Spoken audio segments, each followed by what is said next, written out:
Bonjour YouTube, comment il est? Bienvenue sur la chaîne de We Love Devs Tech. Je suis Nick et aujourd'hui on va apprendre à utiliser les regex en moins de 10 minutes.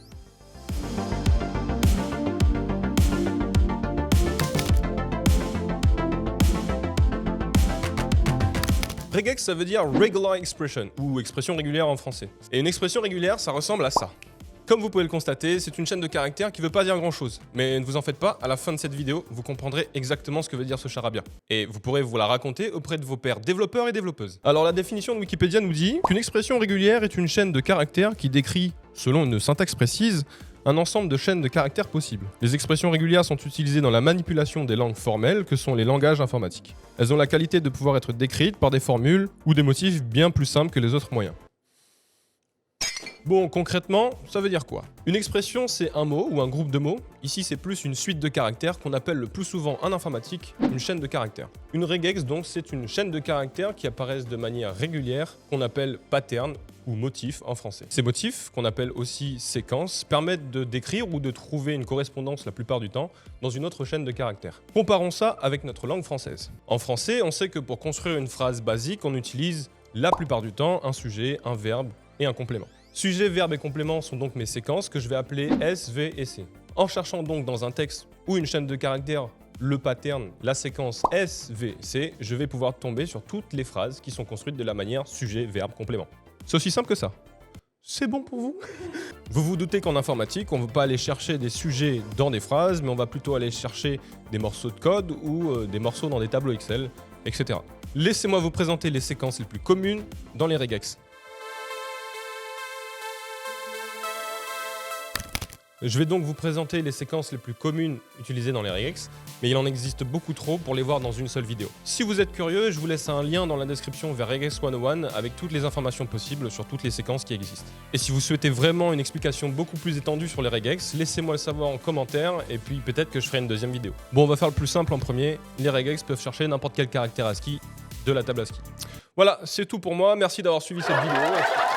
Bon, on en parle rapidement, mais c'est pas le plus intéressant. Ça fonctionne exactement comme find en JS ou en Python, par exemple. On met une chaîne de caractères dans la regex, et puis on va chercher les occurrences dans une autre chaîne de caractères. Alors déjà, c'est quoi une métaséquence? On a vu ce que c'était qu'une séquence, c'est un motif qu'on peut retrouver dans une regex. Le mot métaséquence vient de métacaractère et de séquence, et mot valise. Un métacaractère, c'est simplement un caractère non alphabétique de la table ASCII et qui a une signification spécifique en informatique. Le plus connu étant le backslash qui, en précédant un autre caractère, va inhiber son sens initial pour lui en filer un nouveau. Les plus connus étant le backslash n et le backslash 0 qui sont respectivement le retour à la ligne et le caractère nul. Donc une métaséquence, c'est un métacaractère spécialement pour les regex. Ça va, vous suivez? Mais passons les définitions et rentrons dans le vif du sujet. Dans les métaséquences les plus utilisées, on va pouvoir aller chercher des lettres, des chiffres et même des white space. Et on peut aussi retrouver leur contraire. Donc en premier, on a le backslash W minuscule qui permet de trouver un caractère qu'on peut avoir dans un mot.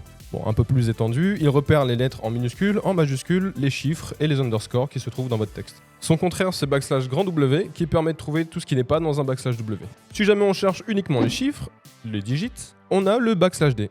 Et son contraire, backslash grand D. On a vu les lettres, on a vu les chiffres, il reste les white space qu'on peut chercher avec le motif backslash S et son contraire, backslash grand S. Wouhou! Un white space peut être le caractère espace, le caractère tabulation et un retour à la ligne qu'on appelle aussi un backslash n. Dans les métaséquences, on a un ou binaire, ou le ou inclusif qui s'écrit avec un pipe.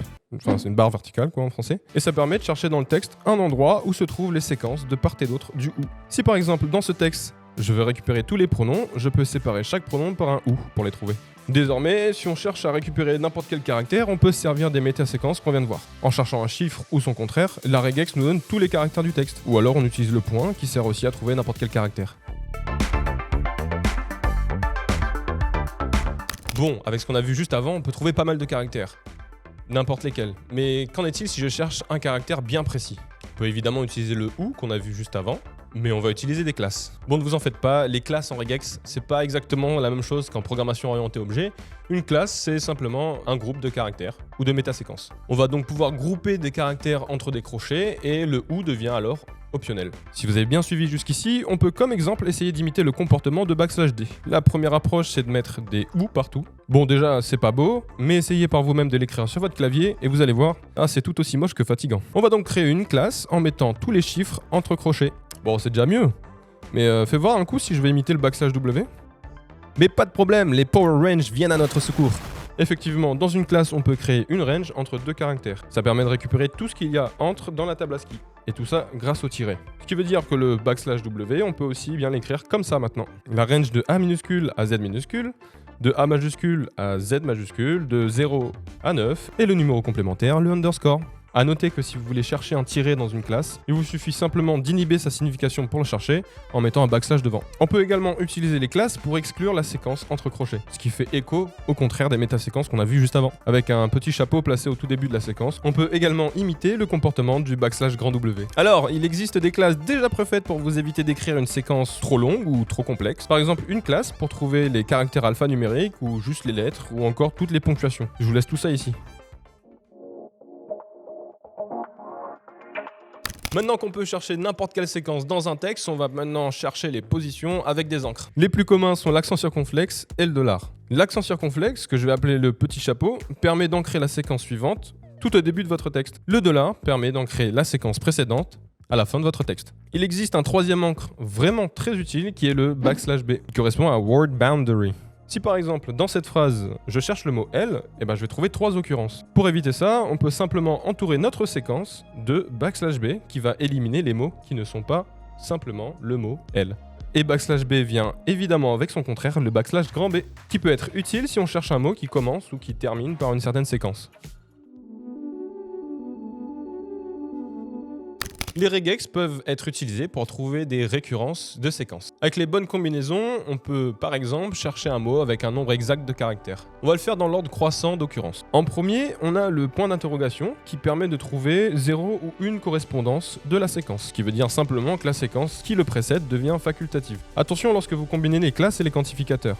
En fonction de où vous mettez votre quantificateur, la regex n'interprétera pas forcément la même chose. On a ensuite l'étoile qui permet de trouver 0 ou plus correspondance de la séquence qui le précède. On a le plus qui va de pair avec l'étoile. Lui permet de trouver une ou plus correspondance. Pour terminer sur les quantificateurs, si on cherche un nombre précis de répétitions de séquences, on peut mettre cette quantité entre accolades. Entre ces accolades, on peut mettre un seul nombre qui permet de chercher x fois la séquence, mais on peut aussi en mettre 2 séparés par une virgule pour donner un minimum et un maximum. Si vous voulez juste le minimum, vous pouvez simplement laisser le nombre maximum vide. Et si vous voulez juste le maximum... Quoi ? Bon, on a presque tout vu des regex. Ce dernier point sur les groupes est certainement le plus complexe. Il y a beaucoup de choses à savoir, mais restez parce que c'est quand même important. Prenons un cas pour exemple. Je veux trouver dans mon texte tous les prénoms composés. Pour ça, on va écrire notre regex en utilisant les séquences suivantes. Une lettre majuscule, une ou plusieurs lettres minuscules, un tiret, puis une lettre majuscule, et enfin une ou plusieurs lettres minuscules. Mais une fois que j'ai ça, je veux séparer les deux prénoms sans récupérer le tiret. Je peux pas juste chercher une lettre majuscule et une ou plusieurs lettres minuscules. C'est là qu'interviennent les groupes.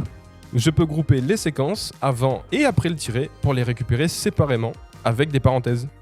Bon, comme je vous le disais, il y a beaucoup à dire sur les groupes, mais je vais vous donner 2 séquences qui s'intègrent super bien dans les groupes et qui peuvent peut-être vous être utiles. Ces séquences ont besoin d'un nouveau métacaractère pour se différencier des autres qui sont avec un backslash. Du coup, on va utiliser le point d'interrogation. Pourquoi ? J'en sais rien, c'est comme ça. Alors en premier, on a la combinaison point d'interrogation avec 2 points, ce qui permet de ne pas capturer le groupe. Peut-être que vous vous êtes dit que c'est inutile, parce que si je veux pas capturer de groupe, je mets pas de parenthèse. Mais vous vous souvenez du où ? Dans cet exemple simplifié, on va chercher les liens qui commencent par HTTPS ou FTP. Mais on veut pas ce qu'il y a après. Vous voyez une manière de le faire ? En deuxième, on a la métaséquence de groupe, point d'interrogation et point d'exclamation, qui permet de créer un groupe d'exclusion. Mais ce sera toujours plus parlant avec un exemple. Dans cette liste, j'aimerais récupérer tous les noms de fichiers, sauf les fichiers HTML. Alors comment faire ? On précise que si on trouve le groupe .html, on veut pas le fichier. Dans cette vidéo, on a principalement vu comment chercher des séquences dans un texte ou dans une chaîne de caractères. Mais dans les regex, il existe tout un tas d'autres séquences qui permettent de faire des substitutions. Et les groupes servent énormément ce propos. Les groupes sont très utiles pour les substitutions. On peut par exemple nommer un groupe pour le retrouver ou simplement grouper une partie des séquences pour le remplacer.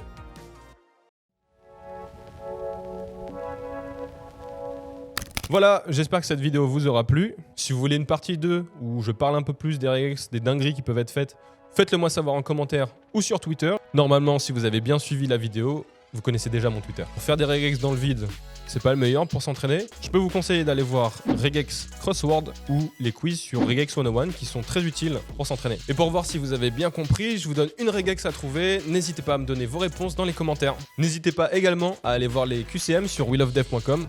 Peut-être qu'il y en aura un sur la regex. Allez, on retrouve ça!